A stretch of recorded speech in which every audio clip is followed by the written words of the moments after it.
Blessed be the name of the Lord. Thank you, Jesus. Salamat sa ating pong Panginoon. Salamat sa pagkakataon na tayo ay may kalayaan na purihin, sambahin at itaas ang ating pong Panginoon, mga kapatid. And once again, I would like to say thank you, Pastor Bobby Librado, Amen, Pastor Joel Buhia, and the Church of Hong Kong. Thank you for allowing me once again to minister the word of the Lord during our morning devotion. And to all our vivid listeners, our brethren, brothers, and sisters in Christ, wherever you are right now, I know that God has a message for us. Amen. This morning, mga kapatid, no? Hallelujah. Glory to the name of the Lord. And we are praying right now that God will speak to us. Amen. We are praying and declaring for the divine revelation and divine intervention ng ating pong Panginoon sa umagang ito, mga kapatid. And also, hallelujah, I would like to say thank you to all the pastors and ministers who are with us right now. Amen, praying and praising. Amen, together. It is a great privilege, mga kapatid, na makasama ang mga lingkod ng Diyos sa pagpupuri. Amen, pananalangin. Pagkakaisa, amen, sa gawain ng ating pong Panginoon. And again, hallelujah, praise God. Happy 6th anniversary. Amen, ang ating pong prayer team. To God be all the glory. Salamat po. Amen. Many years to count, mga kapatid. Hallelujah. Marami pang taon na darating.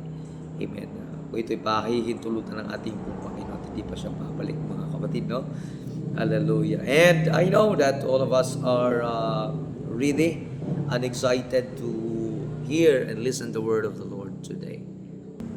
Praise the Lord. And by this time, I would like to ask everyone to please open your Bible in the book of Hebrews chapter 12, verse number 1. I know that we are familiar in this scripture, mga kapatid. And also 1 Peter chapter 5, verse number 8. And last is the 2 Corinthians chapter 11, verse number 12. We have 3 books and chapters that we need to read, mga kapatid, in our morning devotion. Amen. So let us begin in Hebrews chapter 12, verse number 1. It says, "Wherefore, seeing we also are compassed about with so great cloud of witnesses, let us lay aside every weight and the sin which doth easily beset us, and let us run with patience the race that is set before us." Amen. And also 1 Peter chapter 5, verse number 8, "Be sober, be vigilant, because your adversary the devil is a roaring lion, walketh about, seeking whom he may be devoured." Amen. And also 2 Corinthians chapter 11, verse number 3, "But I fear lest by any means, as the serpent beguiled Eve through his subtlety." Amen. "So your mind should be corrupted from the simplicity that is in Christ." So I would like to talk about this morning, mga kapatid, hallelujah, praise the Lord, spiritual diversion. Spiritual diversion. Hallelujah. Let us pray. Lord Jesus, we are asking right now for your divine intervention. We are praying, Lord, ang iyong pangungusap sa aming kalagitnaan sa umagang ito. Salamat sa pagkakataon na kami ay may kalayaan na pakinggan ang iyong mga salita. At hayaan mo, Diyos, na pagkatagpuin mo ang aming mga pangangailangan. Amen. Spiritual sa pamamagitan ng iyong mga salita. Anuman ang pinagdadaanan ng iyong mga anak. Amen. Anuman ang mga kinakaharap. Hayaan mo ang iyong mga salita magbibigay sa amin ng lakas upang masigit pa kaming magpapatuloy sa aming paglilingkod at maghihintay habang naghihintay sa iyong muling pagbabalik. Thank you, God. Anoint your servant. Amen. As I preach your word, hallelujah, use me as a conduit, O Lord God, of your word. In the name of Jesus Christ, amen. Hallelujah. Thank you, Jesus. Spiritual diversion. I know that Hebrews chapter 12, verse number 1, And 1 Peter chapter 5 verse number 8 and 2 Corinthians chapter 11 verse number 3 is a familiar scripture to us. But let me drive to you mga kapatid first what is diversion means. Diversion means turning something aside from its course or for purpose, or an activity that distracts or amuses you or amuses us. Amen. It is like a detour. Amen. In a traffic or in a way, mga kapatid, redirecting. That is diversion, mga kapatid, means. Hallelujah. And praise God. Hallelujah. Now, let us talk also in spiritual diversion. What is spiritual diversion? Hallelujah. Number one, that spiritual diversion, it is a tactic of the enemy to shift our focus from God's will. Ito po ay kaparaanan ng kaaway. Hallelujah. If we read, mga kapatid, praise the Lord, 2 Corinthians chapter 11 verse number 3, but I fear lest by any means as the serpent beguiled Eve through his subtlety, so your mind should be corrupted, okay, from the simplicity that is in Christ.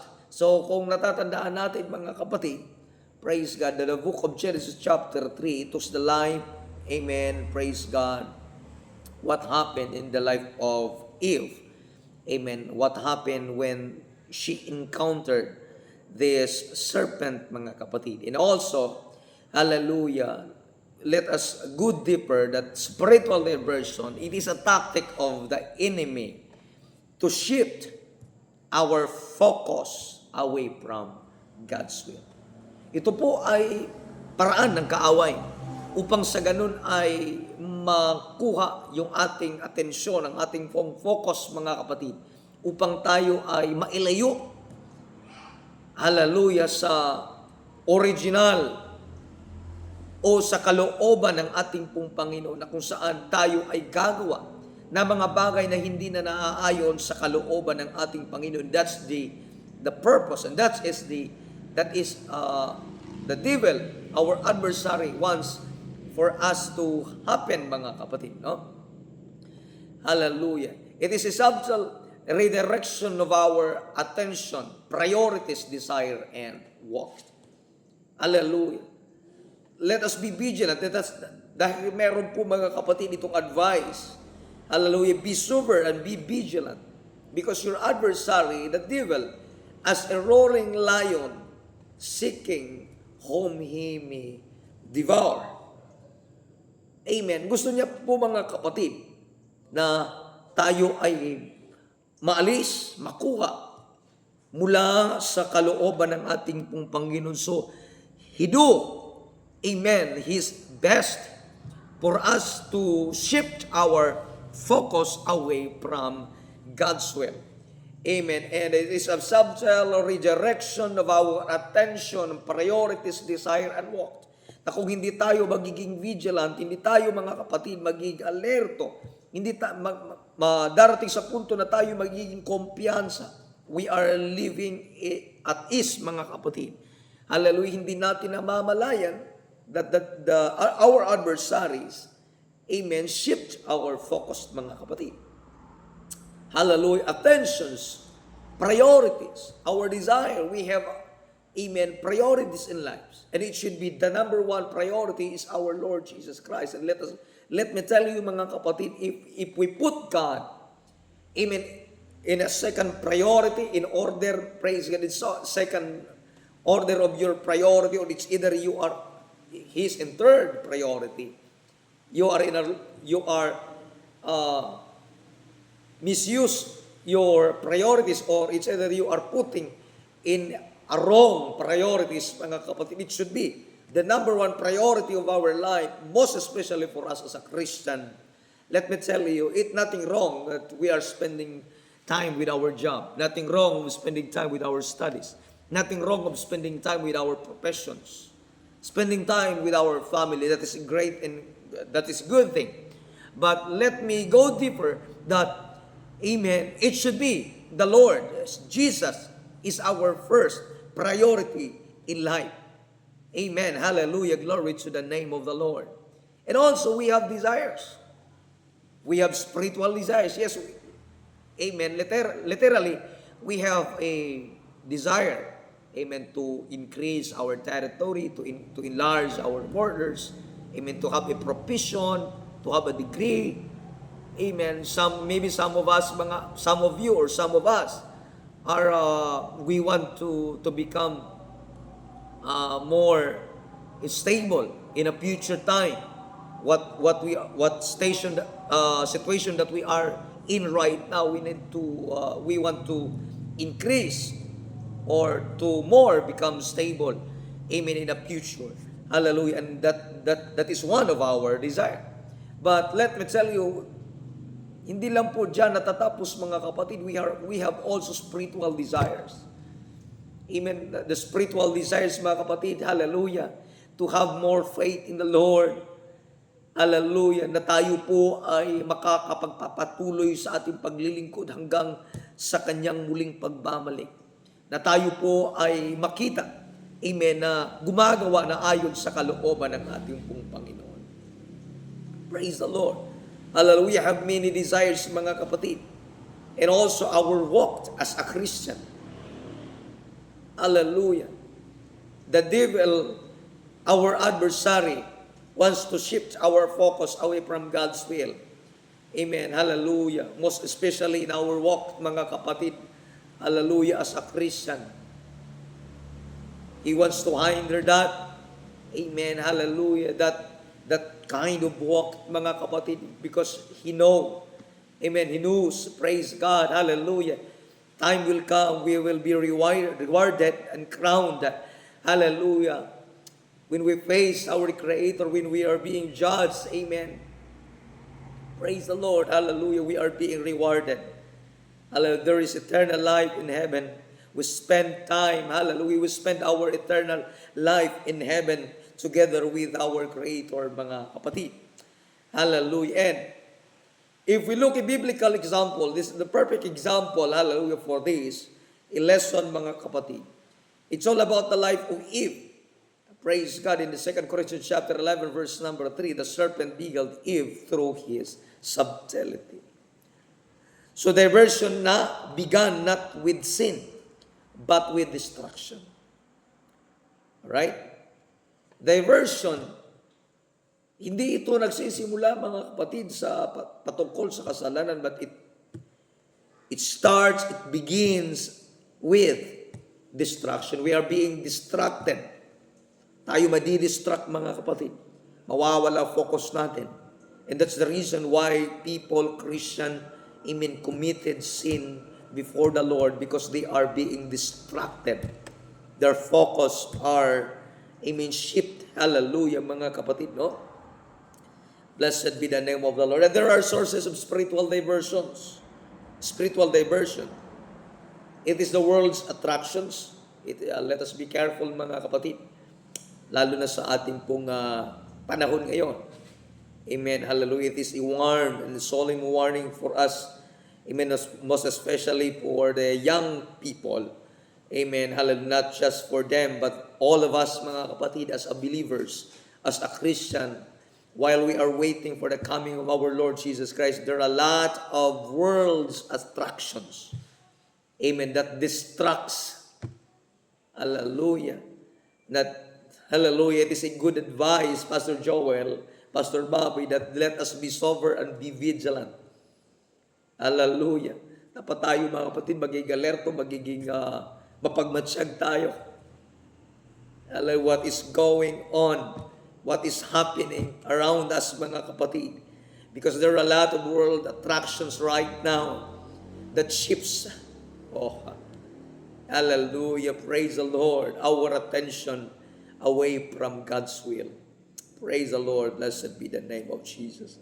Now, if we take a look, mga kapatid, in 1 John chapter 2, verse number 15 up to 17, it is the lust of the flesh. It is the eyes, lust of the eye. Amen. Hallelujah. And the pride of life. And look what happened, mga kapatid. Praise God. Hallelujah. Sa buhay ni Eve.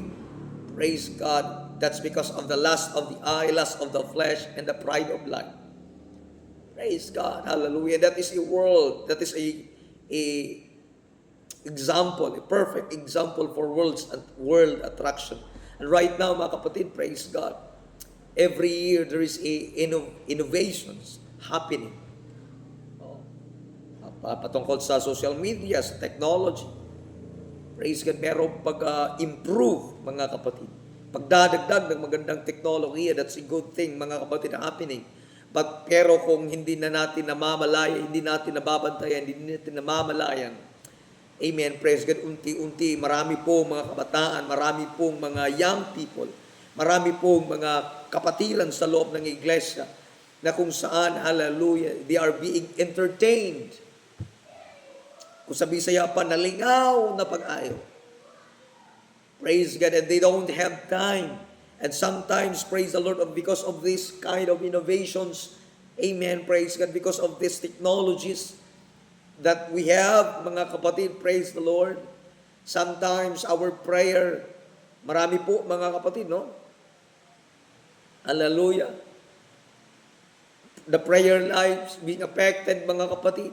They can spend more time in their social media, their technology, their accounts, their Facebook, or whatever accounts, their social media they have. Praise the Lord. They are being distracted. Their attention is shifted away from God's will. And their prayer life is affected. Their personal devotion. They don't have any meditations. Amen. Hallelujah. And if we take a look, mga kapatid, if we observe, there's a lot of Christians nowadays that they don't have much time spending time in praise and worship and prayer and devotion. That's because they are being distracted of this world attractions. Be careful, be sober, and be vigilant. Hallelujah, blessed be the name of the Lord. That is a spiritual diversion. Hallelujah, that diverts our attention, hallelujah, away from God's will. It is a comfort. It is the convenience. Praise the Lord. How many of us right now, mga kapatid, how many of us right now that, hallelujah, in time of Sunday service or any fellowships that bring their Bible, not their cell phones, not their gadgets, because we think that when we have our tablets, cell phones, or laptop, any gadgets that we have, amen, that's because we are convenient to bring, convenient to use. Praise God, hallelujah. Maganda naman po, mga kapatid. Praise the Lord, hindi naman po tayo nagbabawal sa mga ganyang mga bagay. Praise God. Pero mga kapatid, praise, marami po sa ating pong panahon ngayon na dahil po sa tinatawag nagiging convenient na mga kapatid. Praise God. Nakakalimutan na, amen, ang mga original na mga bagay na kung saan na dapat na gawin para sa kapurihan ng ating pong Panginoon. Praise the Lord. Hallelujah. Glory to the name of Jesus. So, hallelujah. Thank you, Jesus. The enemy's deception. I'm sorry mga kapatid, umuulan po. I hope and I pray na naririnig pa rin niyo ako. The enemy's deception. In the 1 Peter chapter 5, verse number 8. Your adversary, the devil, is seeking whom he may devour.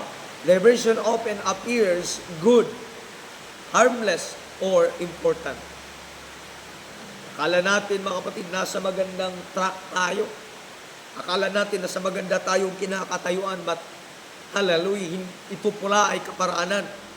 Amen, ang kaaway upang manakaw, mga kapatid, makuha yung mga bagay na para sa kaluwalhatian.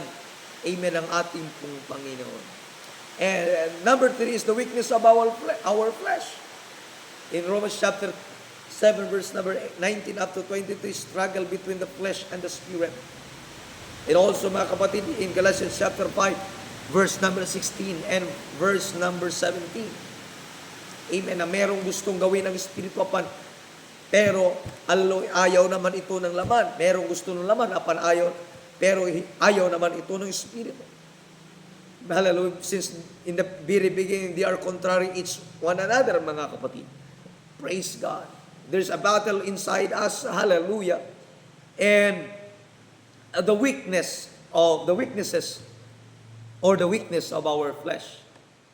Praise God. Hallelujah. Sometimes, if we are not vigilant, it diverges and shifts away from God's will, mga kapatid. Our emotions, offenses, and sometimes it talks about pleasures. Hallelujah. Glory to the name of Jesus. Na there are some instances, mga kapatid, no, sa loob ng iglesia. Hallelujah, na yes, totoo na mayroong mga pagbabanggaan ng prinsipyo. Sometimes there are times that hindi tayo nagiging compatible yung mga opinion natin, mga suggestions natin, and sometimes our suggestions are not being accepted. Amen. And don't be offended. And sometimes, amen, praise God, there are Christians who are offended. Kung nangyayari yan, and sometimes that's because the preaching of the pastor, the preaching or the teaching of the Sunday school teacher, or anybody who preach and preach the word. Hallelujah. Sometimes they cannot accept. Hallelujah. And that's because they become offended. Hallelujah. And that is one of our weakness. Praise the Lord. That's the weakness of our flesh. The emotions, the offense. Hallelujah. The laziness. When we talk about laziness, hallelujah, praise God. We are so much excited when we go to work. We are so much excited when we go to our schools. But we are so lazy when we go to the church. Hallelujah. Or the fellowship, to the program, which glorify and magnify the name of our Lord Jesus. That is, hallelujah, spiritual diversion. There are signs, hallelujah, that you are experiencing spiritual diversion. Number one, when you lose your focus on Christ. Hallelujah. In the book of Hebrews chapter 12, verse number 2, look unto Jesus, the author and the finisher of our faith. Hallelujah. Praise the name of the Lord. Misplaced priorities. Okay, this is one of the reasons. This is one of the signs that you are experiencing spiritual derivation when you misplace your priorities, as we have discussed earlier. Hallelujah, that we need to arrange, hallelujah, in order. Praise God, in our priorities, we need to arrange properly, correctly. Hallelujah, and it should be the number one priority of our life as a Christian is our Lord Jesus Christ. Serving, work, hobbies, or people more than God. Okay? That is Matthew chapter 6, verse number 33. Seek ye first the kingdom of God and His righteousness, and all these things shall be added unto you. Praise the Lord. Hallelujah. Glory to the name of Jesus. I hope and I pray, mga kapatid, na tayo po ay, praise God, pinagpala sa gabi ito sa kanyang mga salita. Hallelujah. Nawa mga kapatid, I pray and I hope and I pray na ang bawat isa, hallelujah, ay bukal sa ating kalooban. Huwag nating hayaan na kukunin ng kaaway. Hallelujah. Praise God. Steve, our, hallelujah, focus our attention that glorifies the name of the Lord. Hallelujah. And always remember, when He gets something important for us, it will weaken our spiritual status, spiritual life. It will weaken our spiritual life, mga kapatid, while we are waiting for the coming of our Lord Jesus Christ. So open your eyes. Amen. Hallelujah. Open your eyes, open your heart to the Lord. Ibigay mo ito sa ating Panginoon, ipagkatiwala mo ito sa Panginoon, mga kapatid. Huwag nating hayaan na ma-divert yung ating atensyon sa mga bagay na hindi na naayon sa kalooban ng ating Panginoon. Huwag nating hayaan na madadivert yung ating atensyon. Hallelujah. Ang ating lakad, praise the Lord. Hallelujah. Na hindi na naaayon, mga kapatid, sa mga bagay na kung saan maluluwalhati ang ating pong Panginoon, mga kapatid. So God be all the glory. I hope and I pray that you understand the word of the Lord today. To God be the glory. God bless po sa atin.